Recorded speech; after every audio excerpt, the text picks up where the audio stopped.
here he is, winner of the National Radio Hall of Fame Award, Michael Savage. This is your day. This is your celebration. And this, the United States of America, is your country. What truly matters is not which party controls our government, but whether our government is controlled by the people. January 20th, 2017 will be remembered as the day the people became the rulers of this nation again. Everyone listening to this show was part of this inauguration because without you, and of course the millions of others, he would not be president. He won by a hair, by a nose, and he won because of a few votes. You are a big part of today. You should have a festival in your own mind. And I want to know on the show today a couple of things. This is what I want to know. How do you feel now that Trump is president? Feel, F-E-E-L. I could give a speech about his speech. I can give a speech about the pomp and circumstance, but I don't think I'm going to do that. I'm going to listen to you, the listeners of the Savage Nation. I want to know how you feel today, right now that you know that Trump has taken office. Many of you are afraid that the outgoing maniac would pull a trick at the last minute, but thankfully he's such a low piece of work that all he wanted was a free ride on Air Force One to Palm Springs. Now, mind you, he has a house 2 miles away from the White House, but he had to milk the perks to the last second and fly on Air Force One all the way to Palm Springs, California, just to get the last ounce of freebies out of the festival of today. The fact is, it's a big day. It's a clarion call to begin Trump's war is what it comes down to. It is the beginning of Trump's war.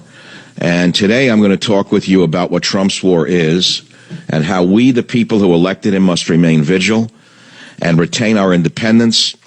And we're also going to talk about Trump's enemies list. That's right. There's a fantastic list of the enemies of Donald Trump. They're so stupid that they announce themselves.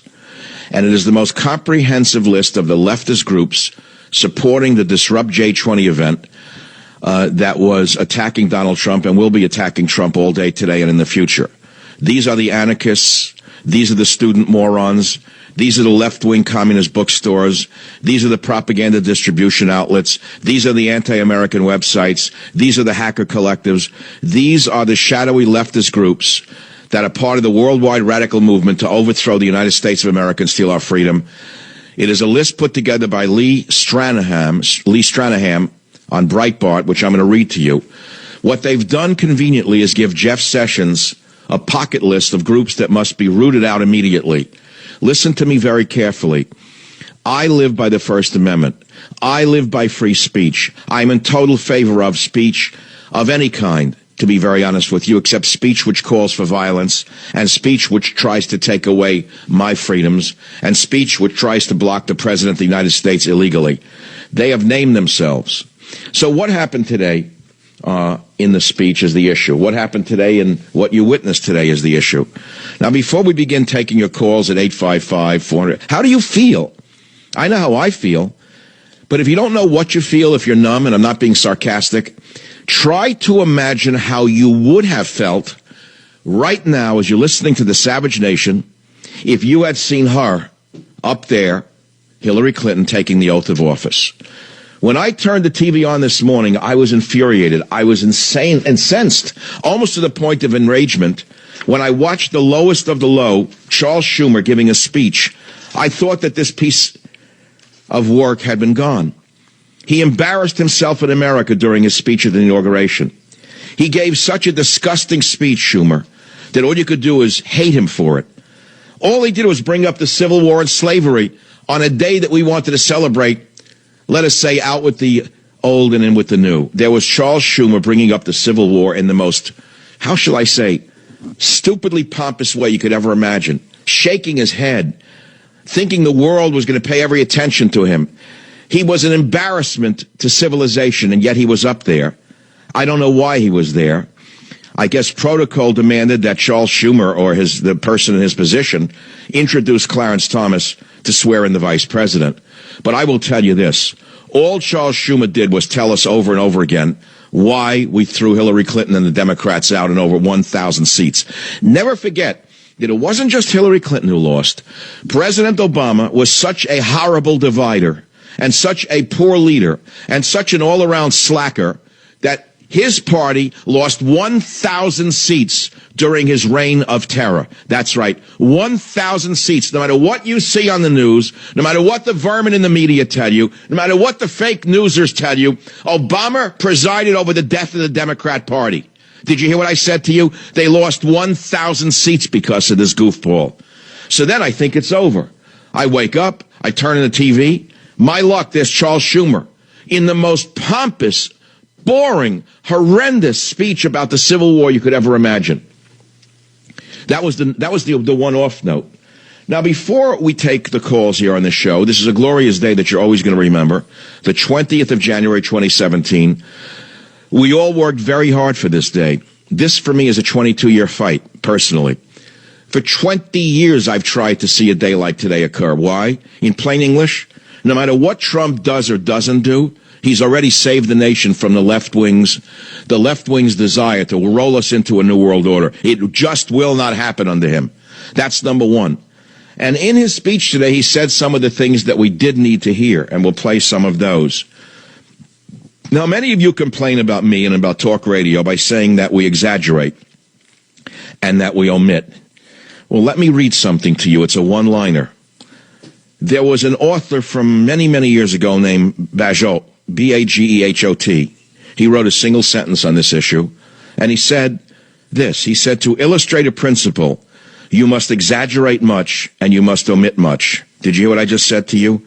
That's what I do on radio. It doesn't mean I distort much. It doesn't mean that I lie. It means that I know how to illustrate principles. And my three principles have been and continue to be and will continue to be during the next 8 years: borders, language, culture. Did you hear? That's what it's going to be. What a change after 8 years of I, me. We heard the leader of our nation talking about you and we. From the look on Michelle Obama's face, there was a nightmare of anger and contempt.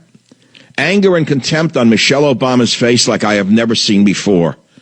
And there was Obama sneering, fighting back sneering with his jaw clenching as Donald Trump spoke and took apart his agenda point by point in his speech. There was the idiot Charles Schumer, an embarrassment to Katz's Delicatessen. Charles Schumer is not fit to serve corned beef in a delicatessen in Manhattan, let alone to be introducing the vice president. But there was Schumer defiling the stage today by comparing the divisiveness of the Trump presidency to the Civil War itself. All I can say to you in New York, shame on you for voting for that piece of work. But remember this, and here's the good news. They lost. They lost, and they're doing nothing but showing their bitterness and their loss. They're trying to rile up the mobs in the streets of losers and miscreants who cannot believe that they can no longer continue to run roughshod over the American people. The vermin in the gutters who hate that they heard words about being proud of America. The filth from America and the world, rioting in the streets, breaking windows, setting things on fire, as they heard the Bible quoted and God mentioned so many times, I thought that they would commit suicide. The speech Trump gave was one we have not heard in so many years from the leader of this nation. He spoke about the love we all share for this country, the greatness it once held, and the greatness he hopes it will one day hold again. You heard positive statements about America that you have not heard in 8 years. And you heard talk of unity and a coming together for all Americans. And moreover, you heard a lot about God. You haven't heard about God in the 8 years that the golfer phony snake was in power. The golfer phony snake didn't believe in God. We all knew that. We knew he was an atheist, socialist, communist. But today we heard about God. We heard how God has blessed this nation and how we will look to God again to guide us in our new president. It was phenomenal to learn that we have a president who actually believes these things and speaks about them. And here's another observation that I'd like to give you as we begin today's inaugural show on the Savage Nation. And it's an important one. we must reserve the right to be critical supporters of Donald Trump. You understand what I'm saying to you? We put the country in his hands today, and we expect to hold him accountable. Do you understand that? You must not become slavish worshipers of any man, including Donald Trump. You must still retain your right to be displeased with the president when you feel that he has failed you and does not support the goals and principles that we elected him to enact. We all have great optimism for America now that our long national nightmare of the Obamas is gone. But I advise you to tread with caution, because we do not know what to expect. And that's exactly why I wrote a book that, frankly, Donald Trump should have written. I was on my bicycle before the show, and I was thinking about my book, Trump's War, Trump's Plan to Save America. It's a strategy, a number of chapters, all the things we believe in, and all the groups that are going to oppose him, including the Republican Party, and all these issues. I said, this should rightly be called My War by Donald Trump. That's really what the book is about. I want you to think about this. Take my picture off the front of that cover. Put Donald Trump on that cover and change the title from Trump's War to My War, My Plan to Save America by Donald Trump. And that's what Trump's War is really all about. And I am sure that somewhere in the next number of months, Donald and I will talk about the ideas in Trump's War. Well, at this juncture, I'm going to go back to the callers. As you would expect, the lines are sold out. How do you feel now that Trump is president? What did you actually feel in your heart and your mind today as you watch this? This is the Savage Nation. I'll be right back to take your calls. Thank you for listening.